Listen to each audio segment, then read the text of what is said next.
G'day everybody, my name's Dan. Today we're going to build a pedal board. This is my Voodoo Lab setup. It has the dingbat, the large dingbat pedal board with the Voodoo Lab PLX8 Plus switcher on the bottom here. It gives us 8 loops with a insert between loops, let's have a look here, between loops 6 and 7. And it also has a fitting on the back, or fitting options on the back for different Voodoo Lab power supplies. I've got the Mondo in here. There's actually enough room to fit another one next to it. It's really cool. It's got 8 isolated outputs on this side, which can be switched between 9 volts and 12 volts. The last 2 have the sag control.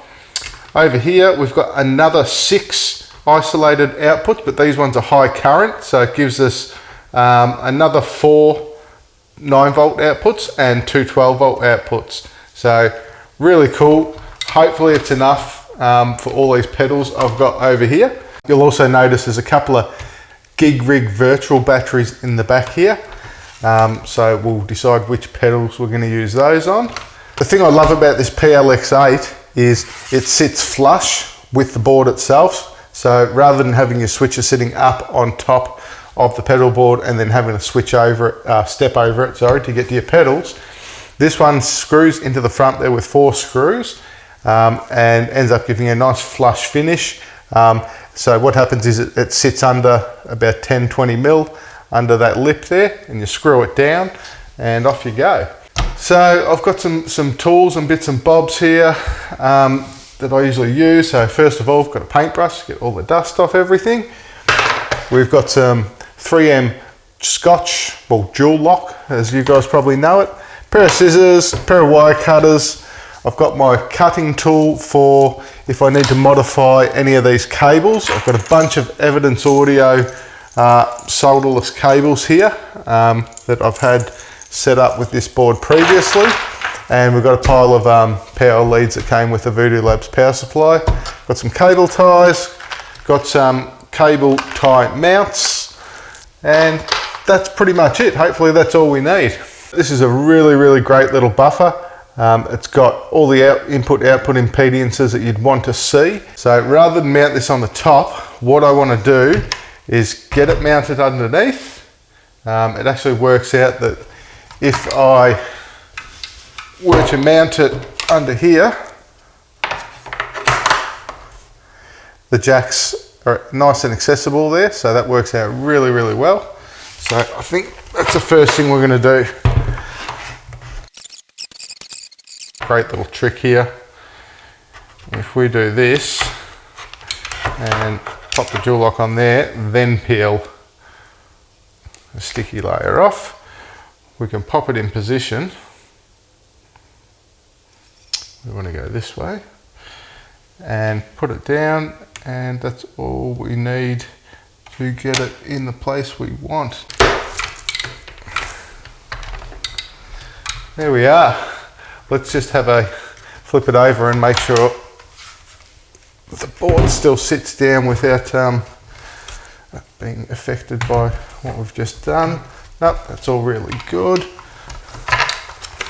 There we are, really happy with that. That just gained me room for another pedal on top. So I think the next thing to do is work out what the layout's going to be, and then we can get into some power supply stuff.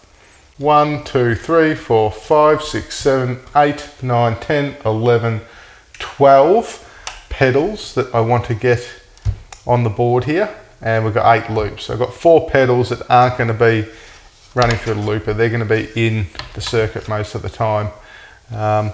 So what I like to do where possible is when I've got pedals out of the loop is to try and get true bypass pedals. And if I didn't have a buffer, what I'd do then would be try and get true bypass pedals and have the last pedal have a buffered output, which is one really cool thing about both these tuners I've got here, which is the Polytune and the Boss TU3W. You can turn the buffer on and off. Right, where do we start here? Okay, so look, loop 1 is going to be the drop by Digitech. Now that needs some dual lock on it. So what we need to do is just grab a small cable there just so we can get an idea of where it's going to sit. What we want to try and avoid is having the edge of the plug hanging off the side of the board there where it can get knocked. So I'm going to set it back in just slightly, and that's going to live around there. I'm going to have another pedal next to it. So if we just follow my signal chain from the drop, I would come out and go into the Supro. So that gives us enough space there for the Supro. Supro's got the top jack, so we don't have to worry about this side of the Supro. From there, I go to the Phase 90, but I do like to be able to access this with my foot. This is going to end up somewhere on the bottom row, I think. Now the next thing in the chain is the MXR micro amp. Same deal, we want to be able to access that with our foot. So for the moment, we'll just pop that there.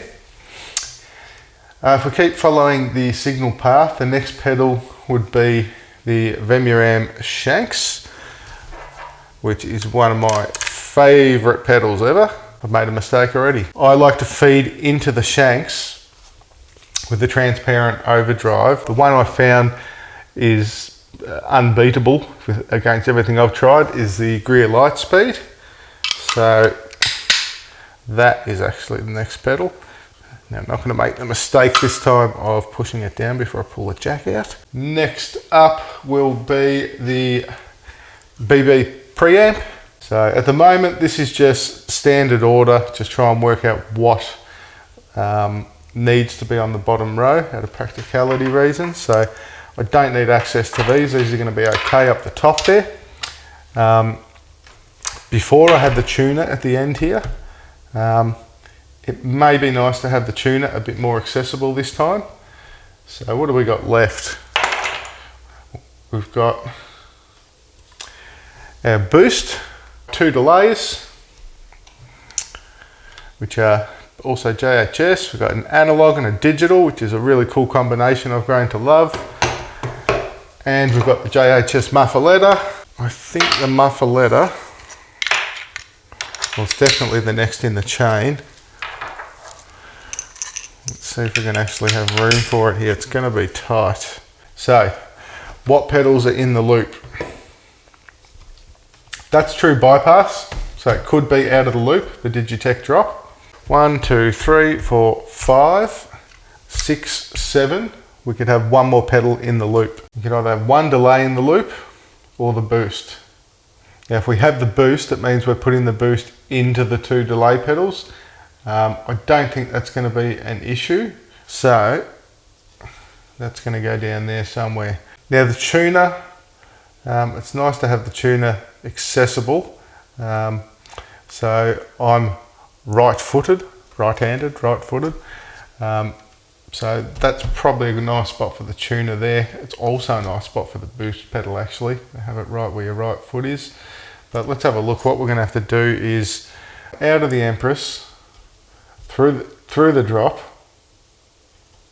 out of the drop, into the looper. So that's not a bad little run there.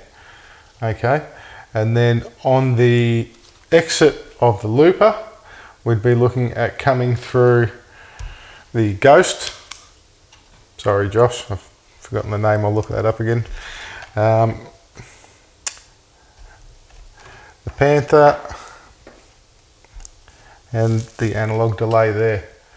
Right, so that would mean we'd come out of the looper, we'd come round to here, through these guys, and back in there.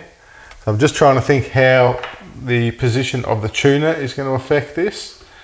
So normally I'd have the tuner right at the end, so I just move everything along and we pop the tuner on the end there. And I think wiring wise, that's going to be what we're going to go with. All right, pretty happy with that. So we've got one little trick up my sleeve, which is this great little box made by a guy here in Melbourne. What it does is it's got a bunch of capacitors in it, and what they do is they cut a bit of bass, so they send a bit of bass to ground. So what this does is it can help you stand out in the mix by just giving a nice high pass there and getting rid of some of those low frequencies.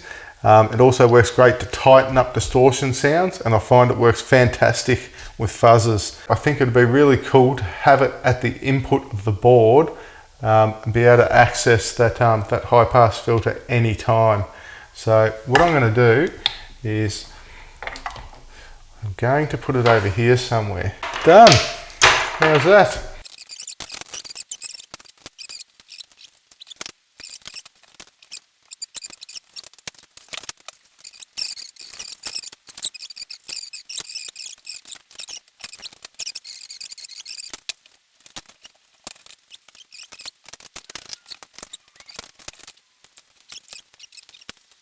Okay guys, back again. Weeks passed and I've finished wiring up all the pedals. I thought I'd save you the pain of watching me do that. So I learnt a few things about the power supply. These 9 volt and 12 volt high current isolated outputs on the end there are actually in pairs. So you've got a 9 and a 12, a 9 and a 12. Each one delivers 400 milliamps between each pair, but the pairs aren't isolated from each other. So I do like to keep everything isolated. And if you remember, we were also running the 2MXR pedals, the Phase 90 and the Micro Chorus using a splitter. So I was lucky enough to find my local music shop, Eastgate Music here in Melbourne, had a Voodoo Lab pedal power expander kit, X4 expander kit on sale. It was actually a demo model, so I got a great deal on it. Now I bought all this stuff from Eastgate Music, and they're fantastic guys, so I'm really happy with the advice that they've given me here. What I'm able to do is use one of these 400 milliamp 12 volt outputs and run it across to power this little guy. And that gives me 4 extra outputs, which means I can split up that pair and have an isolated output instead of having them on the pair there. I've reran the 2MXR pedals so that they're on their own isolated outputs, and that leaves me one spare for if you want to have a wah in front of the board, or if I want to trial some pedals and things like that. So yeah, I'll give you a bit of a closer look, if I can, at how the wiring ended up. Stand up here, hopefully that focuses for you.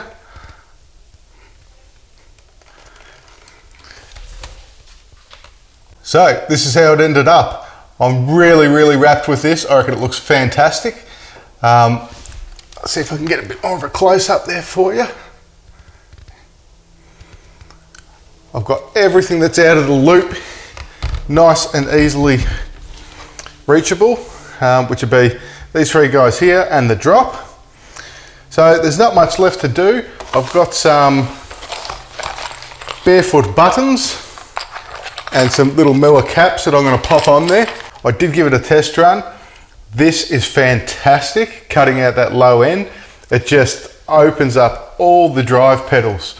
I couldn't believe the difference it makes. That bottom end just doesn't need to be there. So the other thing, big bonus with it, is you're going to get a bit more headroom back from the amplifier. So those low frequencies take a lot of power to drive. So this is especially fantastic if you're running out of headroom, or if you've got a smaller amp and you want a bit more volume out of it. Cut those bass frequencies and it can make a huge difference. There's a couple of other little ideas I'm toying with. I've got a little MOSFET preamp here, which was designed by the same guy. Really cool little board. I hope that's focusing. His hand makes them. And that was made by the same guy that made the high pass filter. So I'd have to put that back in another one of these little enclosures, and I could mount this here. What I love about this is it not only boosts but it gives me about a quarter of a turn worth of gain reduction. Being able to reduce that further down also gives you back more dynamic range out of all these pedals. The other thing that's really handy about it is if you're running your Les Paul and you jump across to the Strat, all of a sudden everything's a bit quieter, you can give it a little bit more of a kick to bring you back up. So you might see that on here in the future. That's pretty much it. All we're going to do now is go and have a listen.